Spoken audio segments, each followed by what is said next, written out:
Good afternoon. So we're taking our afternoon walk. The sky is clear. So kahapon masyadong malakas ang ulan, ngayon masyado naman mainit.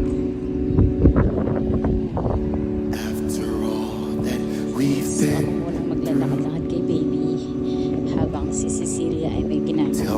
So na kami banda sa may playground, and at the same time andun yung swimming pool at may mga nililigo.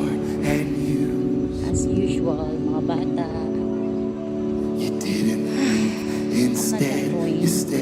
Kasi kapag pinapasok daw ni baby sa loob ng swimming pool, pag-lips nito is pinagkakaluhan siya. Diyos ko po. Ba't pinag-play? Kaya nga lang, syempre baby pa yung vaccine niya.